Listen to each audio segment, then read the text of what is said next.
Good day and welcome to Introduction to Adobe Audition Part 2, Recording Your First Audio. This video is a follow-up to our Introduction to Adobe Audition video. And so, if you haven't seen that yet, do check that out and then come back to this to enable you follow us completely. Let's begin. With Adobe Audition open, simply navigate to File, New, and click on Audio Track. You could also hit Ctrl-Shift-N on your keyboard. When you do that, you'll come across this dialog box, which gives you the option to rename your audio file. We're going to call this recording Adobe Test 1 for the purposes of this video. In the dialog box, you'll notice three other options: the sample rates, channels, and bit depth settings. The recommended sample rate for audio for video is 48 kHz, and the higher your sample rates, the higher the definition of your audio. If you're recording for radio, however, 44.1 kHz is just fine. Under the Channels drop-down menu, there are different channel options: mono, stereo, 5.1. Voice, sound effects, and musical instruments recordings are usually done in mono. However, some musical instruments and sound effects are recorded in stereo or multiple channels. Our recording will be done in mono. The recommended bit depth for audio recording is 24 bits. We will now rename the audio file and accept. Once the audio file is created, you'll come across this blank recording space. To the left of your screen, locate the Files panel. If you can't locate the Files panel, go to the Window menu and activate the Files window if it's not already activated.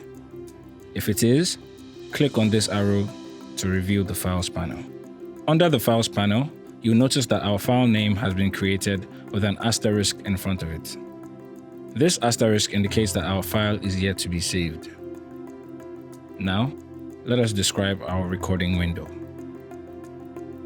At the bottom of the window, we can see the transport buttons such as the stop, play, pause, move playhead to previous, rewind, fast forward, move playhead to next, record, loop playback, and skip selection.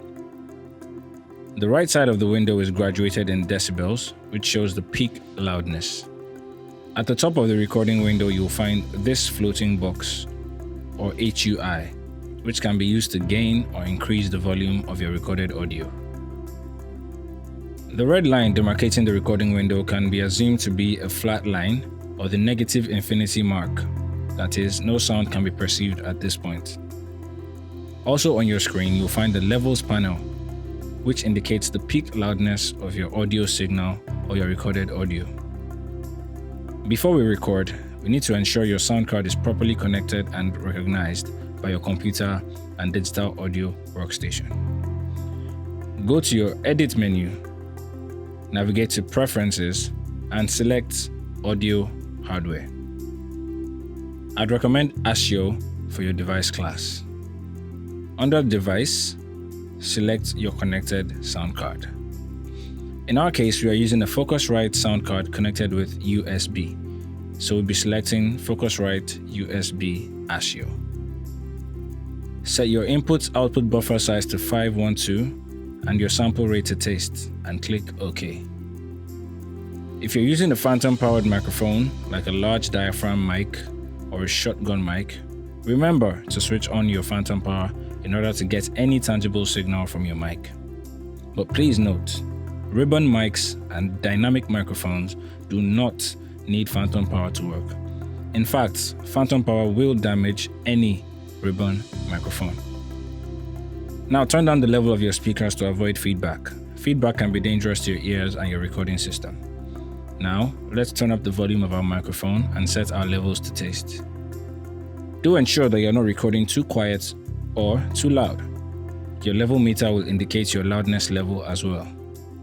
You always do not want to enter the red region or way over the green region. If your level meter isn't responding, double-click in the Levels panel to activate it. As soon as the red signal above the meter lights up, know that your audio is clipped. Click the red signal to turn off the light and set your levels accordingly. Here's a tip. If you're recording a loud performance, use the loudest performance to set your level before you do the actual recording. This way, there's a better chance that your audio will not clip. So, let's record. Navigate down to the transport buttons and hit the record button. Immediately, you'll notice the waveform begin to appear on the screen. Hit stop or the spacebar to end the recording. You can also use the spacebar to play and stop the recorded audio. Now that we have our audio recorded, it is time to save the project. Navigate to the File menu and click on Save. A dialog box will pop up, allowing you to change the file name and set its location on your computer as required. There are also different options for the format of the recording, such as WAV, MP3, MP2, AAC, WMA, and so on. We'll be keeping the recording as WAV, which is recommended for high quality. Click OK, and you'll notice that the asterisk in front of the file name in the Files panel is gone. We've been able to cover what you need to get audio recorded in Adobe Audition. In our subsequent videos, we'll be going in-depth into editing and manipulating audio recordings. Be sure to check them out to continue the process. Remember, learning never stops.